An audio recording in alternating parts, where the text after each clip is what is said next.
하나님 말씀 다 같이 보도록 하겠습니다. 우리 사무엘상 11장 1절에서 15절입니다. 다 같이 자리에 일어나셔서 우리 한 절씩 교독하도록 하겠습니다. 제가 가진 성경, 구약 성경 423페이지입니다. 제가 먼저 봉독하겠습니다. 암몬 사람 나하스가 올라와서 길르앗 야베스에 맞서 진침해 야베스 모든 사람들이 나하스에게 이르되 우리와 언약하자. 그리하면 우리가 너를 섬기리라 하니, 암몬 사람 나하스가 그들에게 이르되 내가 너희 오른 눈을 다 빼야 너희와 언약하리라. 내가 온 이스라엘을 이같이 모욕하리라. 야베스 장로들이 그에게 이르되 우리에게 이랫 동안 말미를 주어 우리가 이스라엘 온 지역에 전령들을 보내게 하라. 만일 우리를 구원할 자가 없으면 네게 나아가리라 하니라. 이에 전령들이 사울이 사는 기브아에 이르러 이 말을 백성에게 전하매 모든 백성이 소리를 높여 울더니, 마침 사울이 밭에서 소를 물고 오다가 이르되 백성이 무슨 일로 우느냐 하니 그들이 야베스 사람의 말을 전하니라. 사울이 이 말을 들을 때에 하나님의 영에게 크게 감동되매 그의 노가 크게 일어나 한 겨리의 소를 잡아 각을 뜨고 전령들의 손으로 그것을 이스라엘 모든 지역에 두루 보내어 이르되 누구든지 나와서 사울과 사무엘을 따르지 아니하면 그의 소들도 이와 같이 하리라 하였더니 여호와의 두려움이 백성에게 임하매 그들이 한 사람 같이 나온지라. 사울이 베색에서 그들의 수를 세어보니 이스라엘 자손이 30만 명이요 유다 사람이 3만 명이더라. 무리가 와 있는 전령들에게 이르되 너희는 길르앗 야베스 사람에게 이같이 이르기를 내일 해가 더울 때에 너희가 구원을 받으리라 하라. 전령들이 돌아가서 야베스 사람들에게 전하매 그들이 기뻐하니라. 야베스 사람들이 이에 이르되 우리가 내일 너희에게 나아가리니 너희 생각에 좋을 대로 우리에게 다 행하라 하니라. 이튿날 사울이 백성을 3대로 나누고 새벽에 적진 한가운데로 들어가서 날이 더울 때까지 암몬 사람들을 치매 남은 자가 다 흩어져서 둘도 함께한 자가 없었더라. 백성이 사무엘에게 이르되 사울이 어찌 우리를 다스리겠느냐 한 자가 누구니이까 그들을 끌어내소서 우리가 죽이겠나이다. 사울이 이르되 이 날에는 사람을 죽이지 못하리니 여호와께서 오늘 이스라엘 중에 구원을 베푸셨음이니라.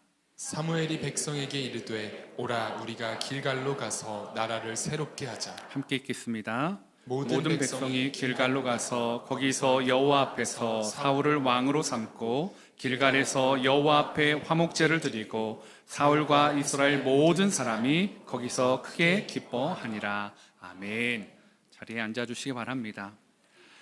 우리는 지난주에 미스바에 모인 백성들 앞에서 사무엘이 12,000명을 대상으로 진행한 제비뽑기를 통해서 사울이 하나님이 세우신 왕으로 이제 등극하게 되는 것, 공식적으로 이제 왕으로 선포되는 것을 이야기를 나눴습니다. 이스라엘이 아마 첫 왕으로서 선포되어지는 이 대관식으로 보기에 전혀 손색 없는 멋진 대관식이었던 것 같습니다. 너무나 훌륭한 등장이었습니다. 물론 사울이 중간에 이 진보다리에 숨는 작은 소동이 있었지만 그 사울이 왕으로 등장하는 데는 전혀 조금도 문제가 되지 않았습니다. 어떤 일부 사람들 그걸 더 좋게 보는 시각도 있었을 것입니다.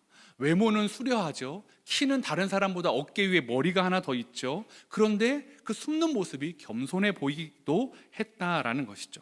그래서 백성들은 그 모습과 그 왕의 모습을 보면서 만세를 부르며 열렬히 자신들의 왕을 환호했습니다. 이렇게 멋지게 많은 사람의 환대를 받으면서 이제 대관식을 치루었다면 사울의 삶이 좀 일상이 바뀌어야 되는 것 아니겠습니까? 당장 거처부터가 달라져야 되는 것 아닐까요? 좀 거처를 왕궁, 이게 초대 왕이니까 왕궁을 짓는다든지, 아니면 그의 일상에서의 위상이 달라져서 통치자로서의 위엄을 좀 보인다든지, 아니면 이전과는 전혀 다른 삶을 살아가야 되는 것 아니겠습니까? 나라 일을 논의하고 나라 일을 중대사를 결정하고요. 그런데 사울의 모습은요, 참 그런 모습과 좀 동떨어져 있는 모습으로 우리에게 이야기하고 있습니다. 오늘 말씀 5절에 보니까 마침 사울이 밭에서 소를 물고 오다가 이르되 라고 오늘 설명을 해주고 있습니다. 사울이 뭐 하다 왔다고요? 밭에서 소를 몰고 왔다고요. 무슨 말입니까? 밭에서 소를 가지고 농사를 짓다 지금 오고 있다라는 것입니다. 그러니까 사울은 왕이 되었어요. 그런데 여전히 일상이 크게 바뀌지 않았다라는 거죠. 그가 막 특별히 겸손해서 여전히 막 왕으로 추대하는데 뭐 왕궁으로 가자 하는데 아니다라고 말하면서 이 소를 키우고 농사를 짓는 것이 아니라 이게 아마 사사 시대에서 왕정 시대로 넘어가는 첫 그 시기 아닙니까? 그러다 보니까 아직 어떻게 해야 될지를 좀 모르고 있는 것 같기도 합니다. 그래서 그런지 이 사사 첫 번째 그 왕 사울과 사사의 그 경계가 좀 모호합니다. 왕의 모습이 아니라 사사의 모습. 사사는 어떻습니까? 이스라엘 가운데 위기가 있을 때 일상을 그들과 함께 하다가 깃발을 드는 겁니다. 자, 하나님이 모이라 하셨다. 하나님이 깃발 여기로 모여라 하셨으니까 가자라고 깃발 드는 사람이었다라는 거죠.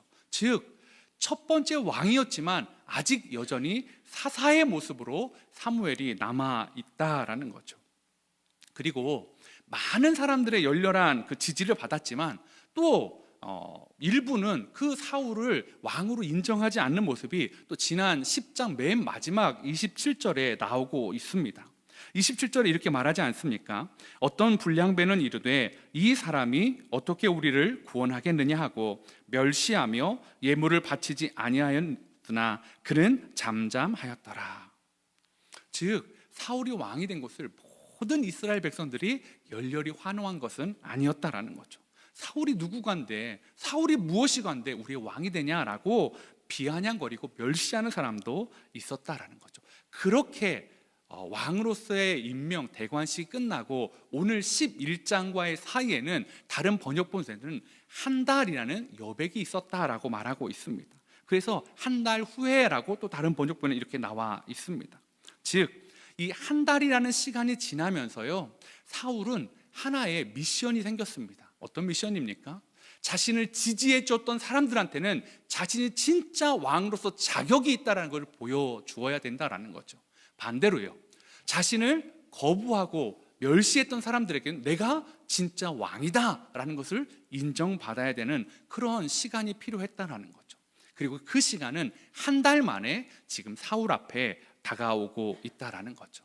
그리고 그 시간은 사울의 개인적인 사명과 밀접하게 연결이 되어져 있습니다. 하나님은 사울에게 이스라엘을 구원할 사명을 주셨고 지금 그 장이 마련되어 있다라는 거죠.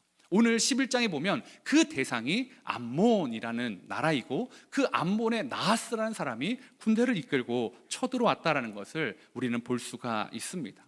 이 암몬의 족보를 따지면요, 암몬은 이스라엘과 친척지간입니다. 그 아브라함의 조카 롯을 기억하실 겁니다.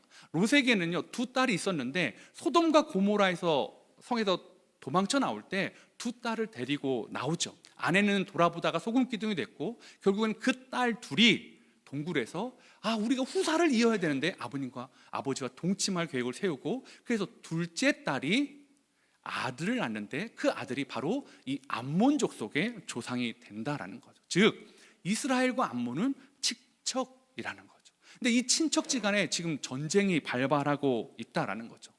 근데 이 친척 간의 전쟁이 이렇게 극심하고 멸시하고 모욕을 주는 이유는 이미 그 전에 한 번 전쟁이 있었기 때문이었습니다. 특별히 사사기 11장에 보면 입다가 사사로 있는 그때에 암몬 사람들이 이스라엘 땅에 쳐들어와서 그들에게 요구한 게 있었습니다. 아르논에서 야복과 요단강에 있는 그 땅들은 우리 땅이니까 돌려달라는 거죠. 너희들이 차지한 그 땅 우리 땅이니까 달라라는 거죠. 근데 사실 실상은 그렇지가 않았습니다. 하나님께서 이 약속의 땅을 정복해 갈 때 모압 땅으로는 가지, 암몬 땅으로는 가지 말아라, 그들에게 주셨다라고 말하고 그들이 말했던 땅은 다른 족속을 멸하고 얻은 땅이었는데 암몬이 와서 그거 우리 땅이니까 달라고 하니까요, 입다가 나서서 아니다, 그거 아니지 않느냐라고 하다가 언쟁이 붙고 그게 해결되지 않아서 전쟁이 일어났습니다. 누구의 승리로 끝났을까요? 당연히 이스라엘의 승리로 끝났죠. 사사기 11장 32절 33절에 보니까요, 이에 입다가 암몬 자손에게 이르러 그들과 싸우더니 여호와께서 그들을 그의 손에 넘겨주시매 아로엘에서부터 민니까지 이르기까지 20성읍을 치고 또 아벨 그라밈까지 매우 크게 무찌르니 이에 암몬 자손이 이스라엘 자손 앞에 항복하였더라. 전쟁이 일어나는데 큰 전쟁이었던 것 같습니다. 많은 사람들이 죽었습니다. 그리고 이 전쟁 때문에 암몬은 자기의 땅 20개의 성을 다시 이스라엘에게 빼앗기게 되었다라는 거죠. 여러분, 친척지간에 명절 때 언쟁하면 어때요? 서먹서먹하죠. 안 보지, 뭐 가족도 아닌데 친척인데 뭐 안 보면 돼, 뭐 이렇게 생각. 제가 나쁜 놈입니다. 그런데 여러분, 전쟁이 일어났다고 생각해 보시라고요. 서로 죽이고 죽고 땅을 빼앗아가고, 이 땅을 뭐 그냥 어떤 부동산을 갈라서고 막 차지하고 이런 일이 있는 것 아니겠습니까? 당연히 앙금이, 마음이 상함이 당연히 이 전쟁 가운데 남아있지 않겠습니까? 그래서요, 그 뒤로 암몬과 이스라엘은 관계가 좋지 않았습니다. 그리고 오늘 암몬 사람 나하스가 군대를 이끌고 와서 이 길르앗 야베스 사람들을 협박하고 있다라는 거죠. 그런데 아마 이 길르앗 야베스 사람들이 전략적으로 정말 열세였던 것 같습니다. 그래서 좀 이렇게 화친을 맺자 하고 제안을 합니다. 그런데 이 나하스가요, 그 화친을 완전히 거절하고 화친을 맺기 위해서 엄청난 조건을 제시하고 있습니다. 우리 2절 말씀인데 한번 같이 읽도록 하겠습니다. 시작.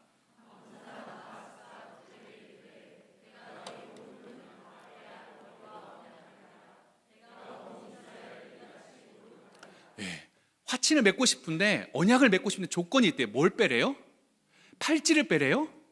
아니에요. 목걸이를 달라는 것도 아니었어요. 오른 눈을 빼라라고 말하고 있다라는 거죠. 이 요구가요, 사실은 그냥 단순히 그냥 눈 한 짝을 달라는 것, 그것이 아니라요, 평생 너희들이 나의 종이 되었으면 좋겠다는 그런 표시였다라는 거죠. 왜냐하면 이 이스라엘의 역사가, 요세푸스가 이렇게 말하더라고요.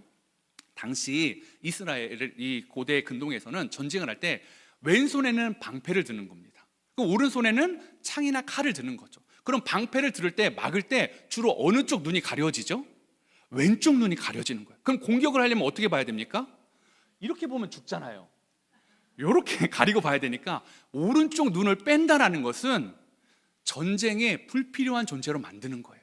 전쟁에 매우 불합리한 존재로 만들겠다라는 것입니다. 그런데 오른쪽 눈을 빼도 전쟁에는 불리하지만 일상생활, 농사 짓는 데는 할 수 있는 거예요. 즉 전쟁에는 싸울 수 있는 힘은 뺐고 너희가 우리의 종이 되어야 된다라는 것을 말하고 있다라는 거죠. 내 길르앗 야베스뿐만 아니라 온 이스라엘을 그렇게 만들겠다라고 말하고 있는 것입니다. 근데 이 전력차가 얼마나 컸는지요, 그것을 당당하게 요구하고요. 그런데 이 길르앗 야베스 사람들이 이 전력차가 안 되니까 화친을 맺자고 했는데도 안 맺어주니까 7일의 말미를 달라고 합니다. 7일 동안 우리가 온 이스라엘에서 구원자를 찾아볼 테니까 제발 좀 7일 여유를 줄 수 있어? 여러분, 이게 무슨 집 계약하는 것도 아니고요, 나라의 명운이 걸린 전쟁에서 7일이라는 날짜는요, 엄청난 승리와 패배가 갈릴 수 있는 엄청난 긴 시간 아닙니까? 근데 아마 이 전력의 차이가 압도적이었는지 암몬 사람 나하스가 그렇게 해봐라, 너희를 구원할 자를 찾아와봐라 말합니다. 이 사람들이요, 이스라엘의 각 지파로 전령들을 보냅니다. 그리고 그 전령 중에 한 명이 오늘 사울이 있는 그 기브아에 도착하는 것이었습니다. 그때에 사울이 뭐 하고 있다고요, 여러분? 밭에서 소 끌고 오고 있었다라는 것입니다. 하나님의 영이요, 사울을 감동시켜 주십니다. 분노를 쏟아냅니다. 어떻게 이런 일이 있을 수 있냐? 그러면서 자기가 끌고 왔던 소 2마리를 각을 떠가지고요, 이스라엘에 보내면서 전쟁에 참여하지 않으면 너희의 소가 이처럼 될 것이다. 이 문제는 길르앗 야베스 사람의 문제가 아니라 우리 모두의 문제다. 와라, 모여라 라고 말하고요, 이때 모였던 사람이 오늘 성경에 보니까 33만 명. 근데요, 민수기에서 보면 이스라엘 20세 이상의 싸울 수 있는 사람을 계수했던, 두 번째 계수했을 때 보통 그들의 숫자를 약 60만 명이 조금 넘게 계수를 하고 있거든요. 그러면 33만 명이면 이 전쟁이 이스라엘의 국력의 반절 이상이 총 투입된 어마어마한 전쟁이다라는 것입니다.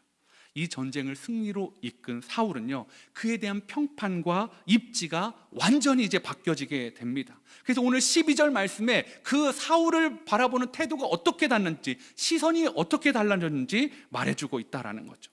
12절에 백성이 사무엘에게 이르되 사울이 어찌 우리를 다스리겠냐 한 자가 누구니까? 그들을 끌어내소서 우리가 죽이겠나이다. 예전에는 불량배들이 있고요, 사울이 무슨 왕이냐 했던 때 사울도 잠잠하고 사울을 따르는 사람들도 잠잠하고 사무엘도 잠잠했습니다. 그런데 이제는 완전히 판세가 바뀌어서요, 끌어냅시다. 사울은 왕으로 적합한 사람입니다. 우리가 손씁시다, 죽입시다 라고 이런 상황의 역전이 일어났다라는 것입니다.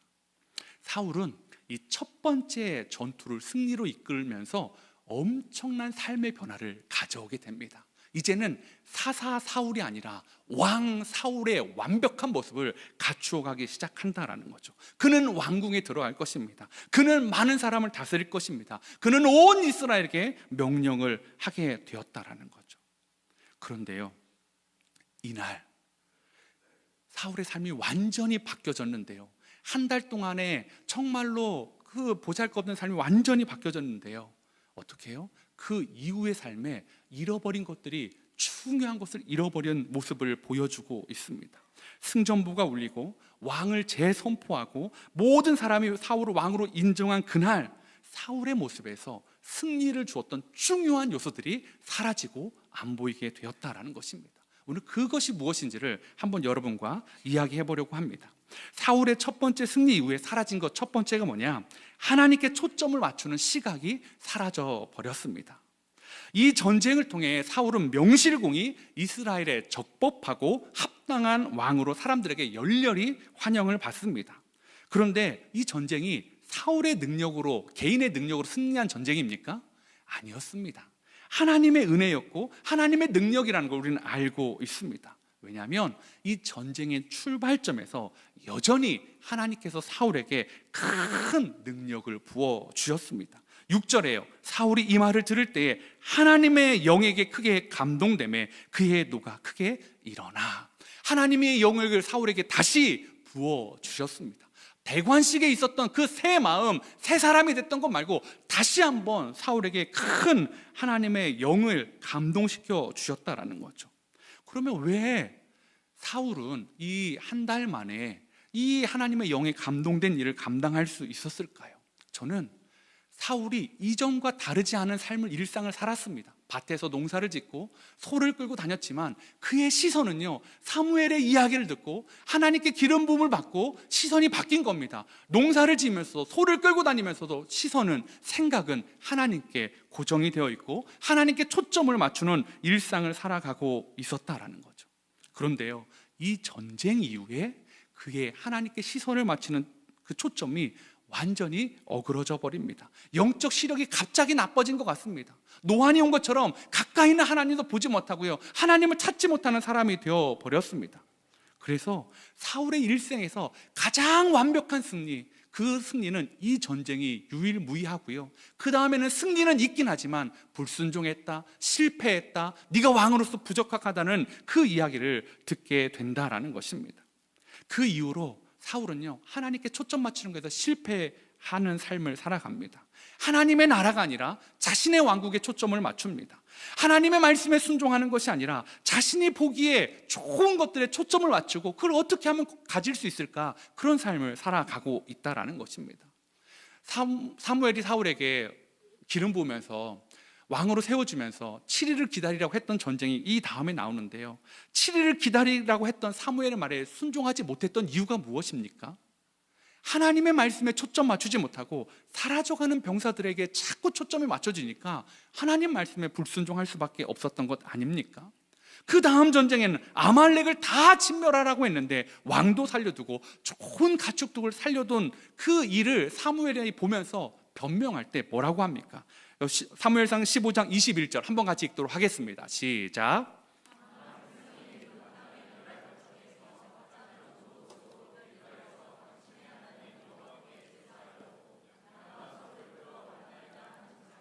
명분은 좋았습니다.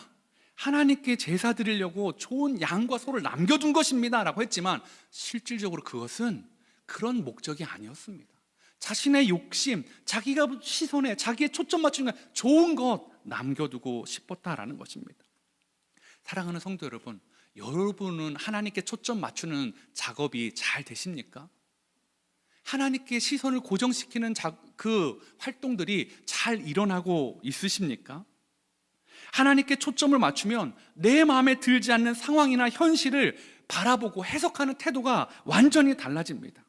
제가요, 한 2주 전에 한 29개 교회 중에 한 목사님한테 연락을 취하면서 목사님 이런 것들이 좀 궁금한데 좀 같이 좀 나누고 좀 같이 좀 의논을 했으면 좋겠습니다 라고 약속을 잡았습니다. 그리고 그게 지난주였습니다. 그러니까 2주 전에 약속을 잡았으니까 그냥 여유를 두고 잡은 것 아닙니까? 그리고 당일날 아침에 목사님 제가 오늘 몇 시에 4시에 약속인데 잊지 않으셨죠? 가도 될까요? 어서 오세요. 환영합니다. 그래서 이제 그 4시에 맞춰서 보니까 한 1시간 정도가 걸리더라고요. 기쁜 마음으로 1시간을 달려갔습니다. 달려가서 거의 도착할 때쯤 목사님한테 문자가 오더라고요. 목사님, 아직 회의가 덜 끝났는데 조금 기다려 주실 수 있습니까? 제가 어떻게 했을 것 같아요? 1시간을 달려왔는데 이렇게 기다리라고? 여러분, 제가 그랬을까요?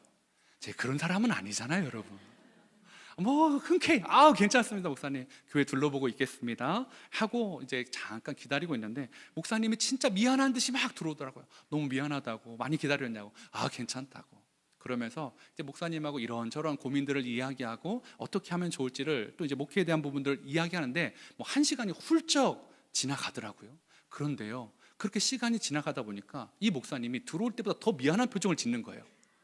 목사님, 진짜 미안한데, 제가 속으로 미안하면 얘기하지 마, 미안하면 말하지 마. 근데 이분이 이렇게 얘기하시더라고요.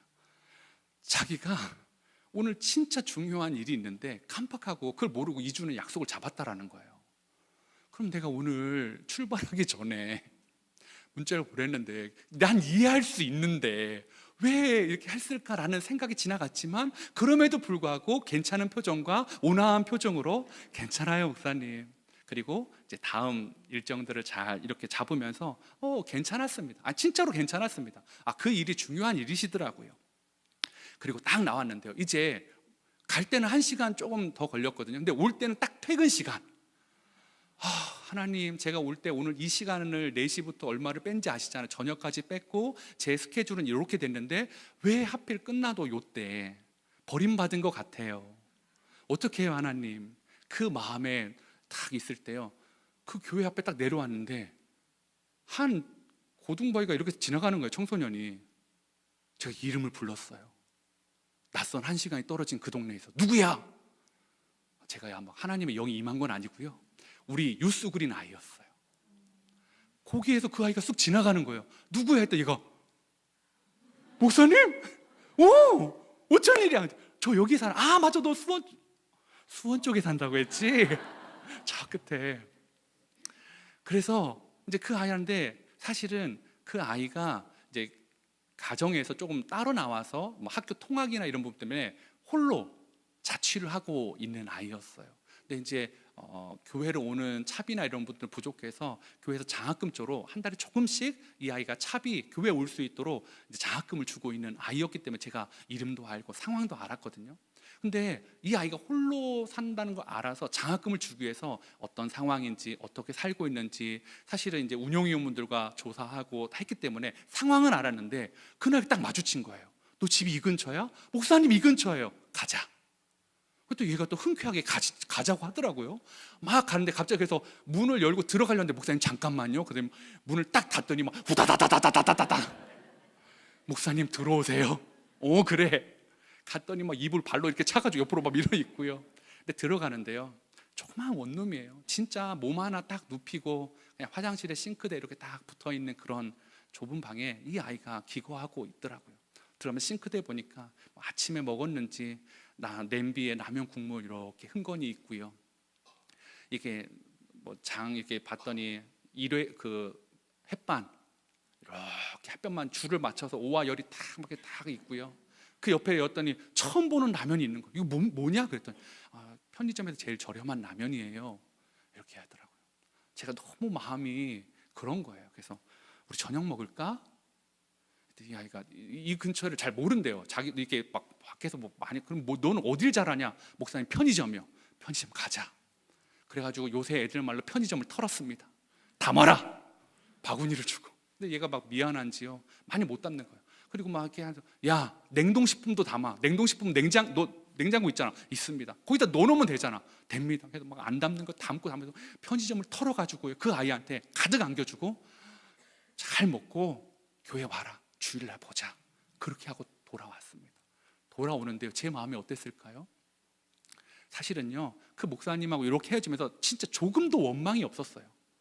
그리고 그럴 수 있다라고 충분히 흔쾌했지만 괜히 약간 또 막히는 길을 돌아가고 뭐 이런 것들을 보면서 그 상황들을 보면서 여기 좀 왜 미리 좀 조율이 됐으면 좋았을 텐데 라는 그런 생각이 들랑말랑 할 때 그 아이를 하나님이 보여주신 것 아니겠습니까? 어떻게 보면요, 제 개인적으로 보면 그날 하루는요, 제 초점으로는 좀 잘 안 맞는 일정이 꼬여버린 하루였어요. 그런데 제 초점은 꼬였는데요, 하나님의 초점은 정확하게 그 아이를 향하고 있었다는 걸 제가 알게 되었습니다. 여러분, 사울도 마찬가지였습니다. 사울의 입장에서 그 한 달은요, 아무 변화도 일어나지 않는 시기였어요. 그런데 하나님께 시선을 고정하고 있으니까요, 하나님의 타이밍이 되니까요, 의로운 분노를 일으켜서 마치 골리앗의 앞에 선 다윗처럼 야! 다 모여라 말할 수 있었던 것 아니겠습니까? 여러분은 어떠십니까? 여러분은 지금 하나님께 시선을 잘 맞추고 있으십니까? 아니면 여러분 앞에 놓여있는 엉킨 실타래를 보면서 내 인생이 이래, 어떻게 풀어야 될지, 어디서부터 풀어야 나갈지 전혀 알 수 없어, 그렇게 여기고 있는 문제가 있으십니까? 여러분의 시각으로는 그럴 수 있습니다. 그런데요, 하나님의 시각으로는 그 꼬인 곳이, 그 엉킨 실타래가 또 다른 하나님의 초점이 맞춰지고 또 다른 길로 열어주시는 하나님의 타이밍이 될 때가 있다라는 것입니다. 그 목사님이 그때 그 약속 정확히 그 시간에 저를 헤어지자고 하지 않았으면 그 아이를 못 만났을 거예요. 여러분, 하나님은요, 우리에게 계속 초점 맞추고 계십니다. 다만 우리가 하나님께 초점 맞추는 걸 잃어버릴 때가 있다라는 거죠. 사울은요, 이날 이 첫 번째 승리를 하고 가장 중요한 걸 잃어버렸습니다. 뭐요? 하나님께 초점 맞추는 그 시각을 잃어버렸다라는 거죠. 여러분은 믿음 생활 요즘 하시면서 하나님께 초점을 잘 맞추고 있으십니까? 혹시 저처럼 좀 일정이 어그러지고 스케줄이 꼬이면 이거 좀 이상한데? 아니면 더 나아가서 이건 실패했는데 왜 이럴까? 그렇게 혹시 말씀하고 있지는 않으십니까? 그것은 우리의 시각이고 우리의 초점일 수 있습니다. 하나님의 초점을 인정하고 매 순간 하나님 앞에 나아가면 정말 하루하루가 달라지더라고요. 그런 은혜를 누리는 저와 여러분 되시기를 소망해 봅니다. 사울의 첫 번째 승리 이후에 사라진 것 두 번째는요, 은혜를 은혜로 아는 태도가 사라져 버렸습니다. 사울은요, 첫 전투에는요, 이게 하나님의 은혜다라고 선포하였습니다. 13절에 보니까 사울이 이르되 이 날에는 사람을 죽이지 못하리니 여호와께서 오늘 이스라엘 중에 구원을 베푸셨습니다. 이 전쟁이 누구 때문에 이겼다라는 거예요? 하나님 때문에요. 여호와 때문에 이겼다라는 걸 사울이 선포하고 있다라는 거죠. 그래서 예전에 당신을 왕이 아니다라고 말했던 사람을 끄집어내서 죽입시다 할 때 그러지 말아라. 내 능력으로 왕이 된 게 아니고 내 힘으로 전쟁을 이긴 게 아니고 하나님 때문에 한 거니까 그러한 일은 이날에 하지 말자. 하나님이 구원을 베푸셨는데 내가 그 사람에게 구원을 닫으면 되겠냐라고 말하고 있다라는 거죠. 여러분, 이 모습이 얼마나 놀라운 모습입니까? 다윗과의 이후의 모습들을, 사울의 모습들을 아는 분들은 상상하지도 못하는 모습 아닙니까? 이 이후에 정말로 은혜를 은혜로 아는 태도를 잃어버렸을 때 사울이 얼마나 다윗을 죽이기 위해 정말로 불철주야 그를 쫓는 삶을 살고 있습니까? 그런데요, 은혜를 은혜로 아니까 참 수용성이 넓은 거예요. 자신을 인정하지 않았던 사람도 다 포용해줘요. 그런데요, 은혜를 은혜로 모르게 되면요, 어떻게 해요? 자신을 위해 충성스러운 다윗을 대적으로 여기고 그를 죽이기 위해 그의 남은 일생을 허송세월하고 있다라는 것입니다. 사랑하는 성도 여러분, 교회가 수용성이 넓어지려면 어떻게 해야 될까요? 사랑이 많아지려면 어떻게 해야 될까요? 은혜를 은혜로 알아야 됩니다.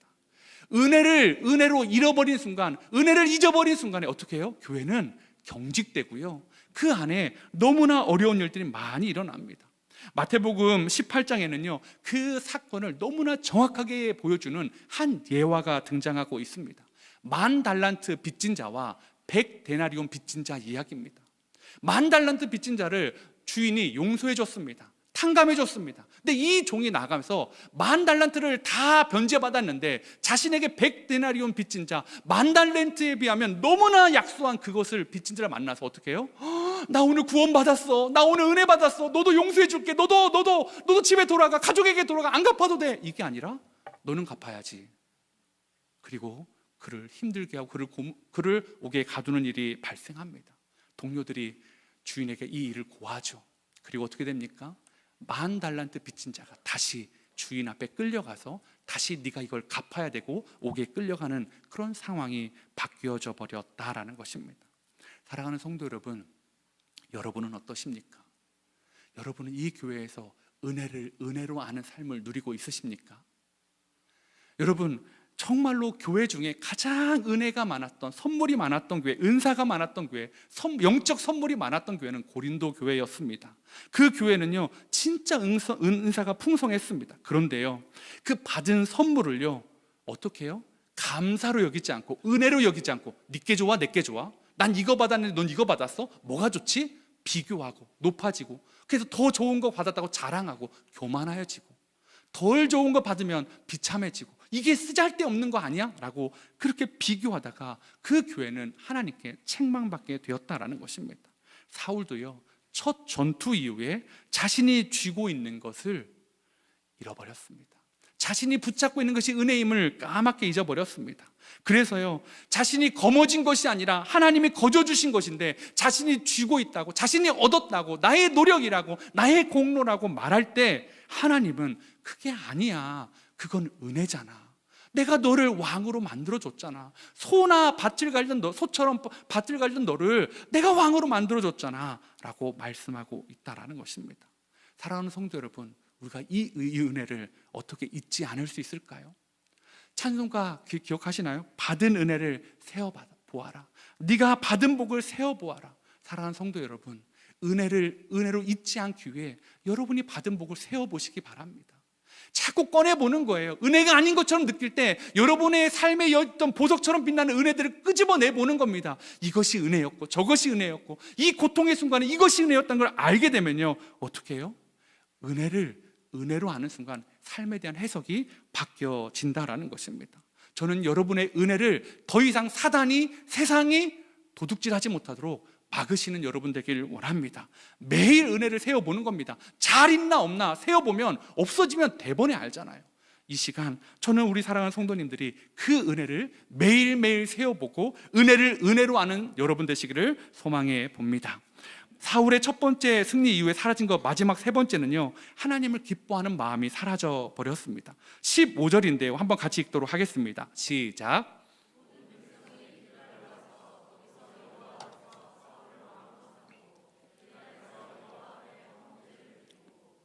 사울과 이스라엘 모든 사람이 거기서 크게 기뻐하니라. 사울과 모든 사람이 기뻐했대요. 물론 사울 입장에서는 전쟁에 이기고 또 자신이 재신임 받은 거니 기뻐할 수 있지만 15절은 그게 아니다라고 말합니다. 15절에 보시면 여호와 앞에서 사울을 왕으로 삼고 그 다음에 여호와 앞에 화목제를 드리고, 즉 무엇 때문에 기뻐하고 있는 겁니까? 하나님 때문에 왕이 된 것이, 하나님 때문에 제사를 드릴 수 있는 것을 그들은 백성과 이 사울이 기뻐하고 있다라고 말하고 있다라는 거죠. 하나님을 기뻐하는 자 사울이었습니다. 그런데 그 이유는 어떻습니까? 이 전투 이후에는 하나님을 기뻐하는 모습이 사울의 삶 가운데서 사라져 버립니다. 그는 악신이 들렸고요, 자신의 왕자를 기뻐했고요, 하나님을 기뻐하지 못했습니다. 단순히 다윗이라는 정적이 등장해서 그런 것이 아니라 사실은 다윗이 등장하기 전부터 그는 기쁨을 빼앗겨 버렸다라는 거죠. 하나님과 동행하는 기쁨을 빼앗겨 버렸습니다. 그런데 반면에 다윗은 어떻습니까? 다윗은요 하나님과 동행하는 기쁨을 빼앗기지 않았습니다. 다윗은 왕의 사위가 되었다고 더 기뻐하고요, 왕국에서 쫓겨나서 더 슬퍼하지도 않았습니다. 다윗의 기쁨은 왕궁에서 부마로 살아갈 때나 들판에서 목동으로 살아갈 때나 도망자가 돼서 이곳저곳을 유리할 때나 그의 기쁨은 무엇이었습니까? 하나님과 함께함이었습니다. 여러분은 하나님을 기뻐하십니까? 여러분은 하나님을 좋아하십니까? 여러분은 하나님을 사랑하십니까? 여러분, 저와 여러분이 그 마음을 잊지 않기를 원합니다. 하나님을 기뻐하는 것, 이것이 우리의 힘이다라고 성경은 분명히 말씀하고 있습니다. 느헤미야 8장 10절에요. 느헤미야가 또 그들에게 이르기를 너희는 가서 살찐 것을 먹고 단 것을 마시되 준비하지 못한 자에게는 나누어 주라. 이 날은 우리 주의 성일이니 근심하지 말라. 여호와로 인하여 기뻐하는 것이 너희의 힘이니라. 우리의 힘이 뭐라고요? 여호와를 기뻐하는 것이라고 느헤미야는 말하고 있다라는 것입니다. 사랑하는 성도 여러분, 이제 말씀을 좀 결론을 맺도록 하겠습니다. 사울은요, 첫 번째 승리를 하고요, 굉장히 삶이 많이 바뀌었습니다. 그런데요, 더 중요한 것들을, 신앙생활에 너무나 중요한 세 가지를 잃어버렸습니다. 무엇입니까? 하나님께 초점을 맞추는 시각을 잃어버렸고요, 은혜로 여기는 태도도 잃어버렸고요, 하나님을 기뻐하는 그 마음도 잃어버렸습니다. 사랑하는 성도 여러분, 여러분은 신앙생활 하면서, 이 교회를 다니면서 혹시 잃어버린 것이 있지는 않으십니까? 오늘 우리가 이 사울이 잃어버렸던 것들을 다시 한번 나한테는 잘 있는지 점검하고 받은 복을 세어보고 하나님 앞에 이 마음을 회복하는 은혜의 시간 되기를 소망해 봅니다. 우리 이 시간에요, 우리 말씀 기억하면서 이 찬양이 계속 생각나더라고요. 세상 모든 풍파 너를 흔들어 약한 마음 낙심하게 될 때에 내려주신 주의 복을 세어라. 주의 크신 복을 네가 알리라. 받은 복을 세어보아라. 크신 복을 내가 알리라. 오늘 이 시간 찬송 부르시면서 참 삶이 힘드십니까? 어려우십니까? 받은 복을 세어보므로 그 우리의 초점을, 우리의 시각을 하나님께 두는